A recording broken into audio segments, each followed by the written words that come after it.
I'm Alex Simmons, and as you can see, I'm wearing my Jamaica top because it has been announced now. England Knights versus Jamaica, Edley Stadium, Sunday, 20th of October. Make sure you're coming down to support whichever side you want to support. Today is time for Getting to Know You, a really special one. Close to home for me, the Driglington Amateur Rugby Football League Club. One man is special to this club. Well, a couple actually. One man in particular. And also is special to Halifax, who play in the semi-final of the Challenge Cup this weekend. And that man is Scotty Murrell. Now then, some more. Show me the sights, son. Show me the sights. Look at the beautiful scenery around here in Driglington.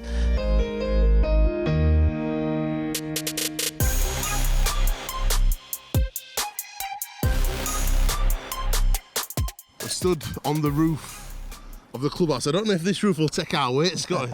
Lost a few pounds. Lost a few pounds. Since the top were off. Did you get some? You got some stick for that though, didn't you? Yeah, I got some stick. Obviously, Andy Ruiz boxed night before, and I had a little picture after and put it up on my social media and got a little bit of stick. And Grixie's put me on a diet ever since. How's life at Halifax under Grixie? Because it was sad to see Rich Marshall go. He'd done a great job for the club. But Grixie certainly filled his boots all right.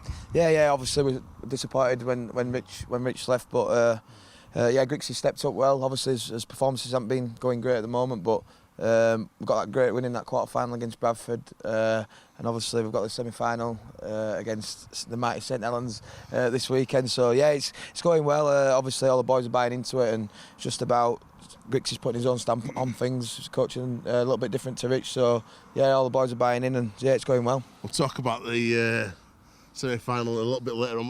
Look at the beautiful scenery. Looking over our shoulders, you see West Leeds behind us. What were it like growing up around here?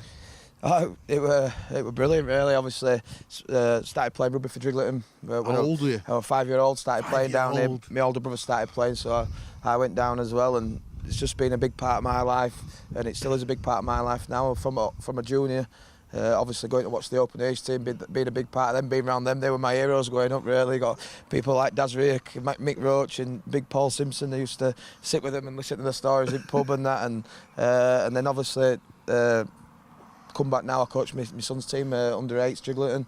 So I've got 20 little rascals running around on a Wednesday night, what drive me to a bottle of wine. But I enjoy giving a little bit back to the club, what give me everything. Oh, mate, that's an amazing story. Two things I want to talk about. One is personal, family-wise, and the other is this club. And we'll start with your family. Your dad is a Challenge Cup winner. 1977, with Big Roy playing fullback, Brian Murrell. What do you remember about your dad's career? My dad retired before I was born, but every time he has a drink, he gets videos out. He's put all the VHSs onto DVDs now, and he's currently trying to get his all his games onto a laptop at the moment. So every time he has a drink, he gets it out. Story is when I actually brought my wife, first time I brought my wife home to meet my parents and stuff like that, my dad goes upstairs, gets his Wembley medal out, pretends to drip up, chucks it on her lap and goes, "Oh, what the hell's that?" No. Claire's opened it up. "Oh yeah, I played at Wembley," and he's got his winnings medal out straight away. Just first time I took Claire back to meet him. So my dad's a bit of a character, like, and obviously he's played at Wembley and won at Wembley, but he lets us know about it. And you were part of a really special side down here at Drig. 5 players, and one of them was Lee Smith, big mate of mine and a big friend of the show. Who else? 5 players made the England team to tour to Australia. Under 18s, right? Under 18s, Under 18s, yeah. The first team to win in Australia. Yeah. There's 5 from this club at Drig. Yeah, it was unbelievable, really. From our amateur team, we had a quite decent amateur team. 13 people signed on to professional clubs when we were 16, so it didn't do a lot for Driglington's under 18s year after, but for us as under 16s, it was massive, yeah. And then following on, that went to... Who went? Talk to us about them players. We got selected for Australia, so obviously myself, I went there. Lee Smith, he were playing full-back against Greg Inglis. Wow. When we were over there, Wow. and he actually outplayed him, got man at match, and obviously Dave Docherty, he signed a dual contract at Leeds when we were kids, so he signed a union and a League One. He went on to play for Wasps. John Gallagher, he were a hooker character, is John. He played against Australia as a hooker, and he went on to play for Batley, and I think he's now a solicitor. He's earning more money than any of us. He's loaded. So that's Tommy Gallagher's brother, is John, and Luke Stenson. Luke Stenson, a little nuggety prop, hard as nails, could smash anybody, and he started at front row against Australia. So yeah, I think it's a proud moment for the club, as 5 of us what had played amateur here went on to play in Australia and against New Zealand, and something that they're proud of here. Right, we've seen outside. I want to go in the club and see some of your old photos. You want to take me in? I'll take you in, bit sliver. Let's go.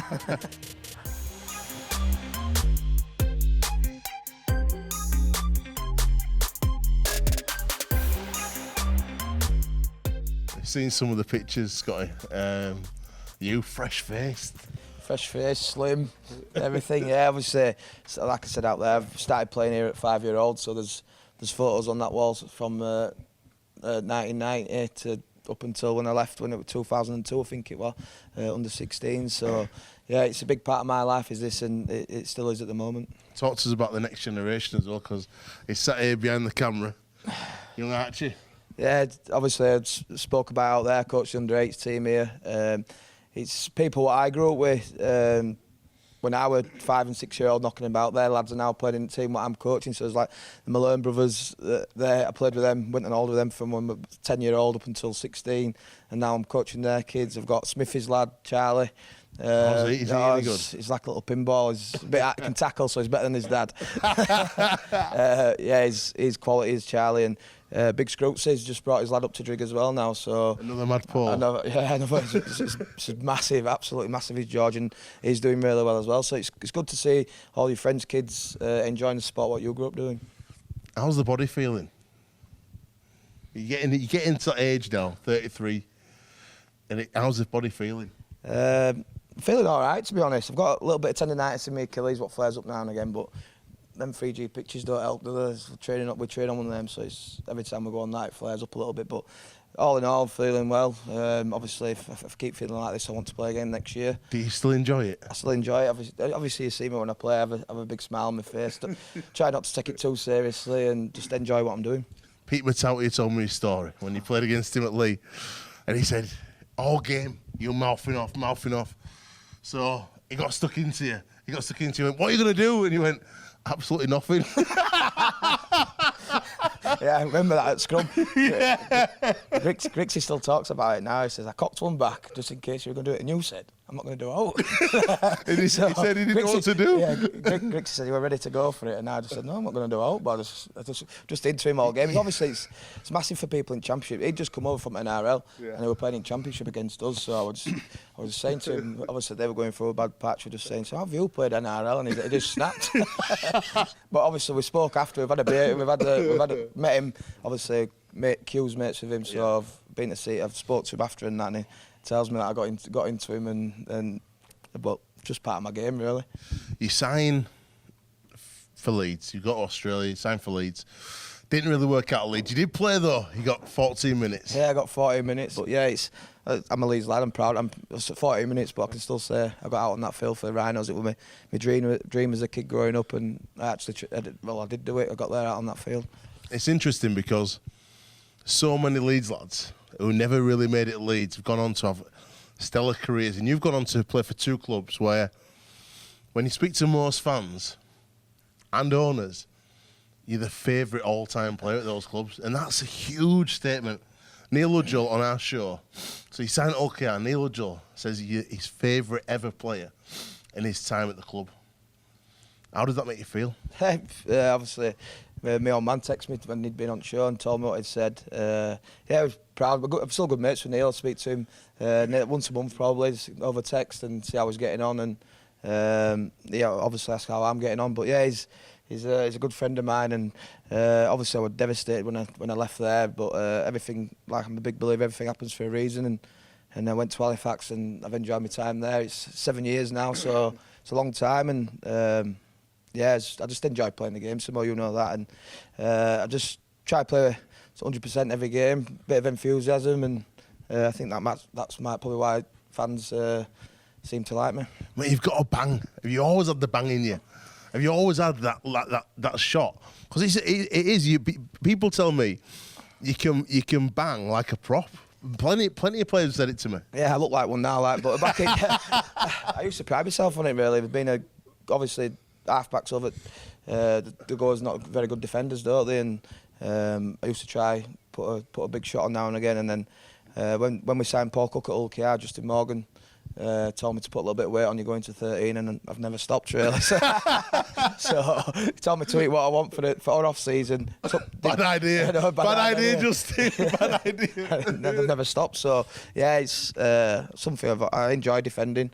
It hurts a little bit now. You're getting a little bit older, but I still enjoy it and just enjoy playing really. You've played with some great players. You mentioned Cookie there, but who's the best?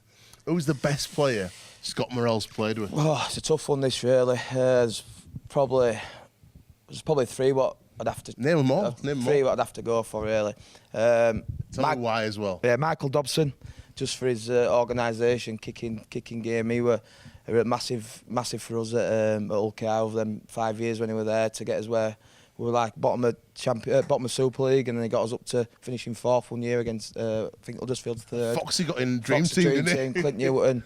Another one is Blake Green. He's playing for New Zealand Warriors now. He come over. He played off back of Dobbo. Dobbo control it, and then Greeny had just run amok really. And he were absolutely. Then he got snapped up by Wigan and ended up winning a grand final.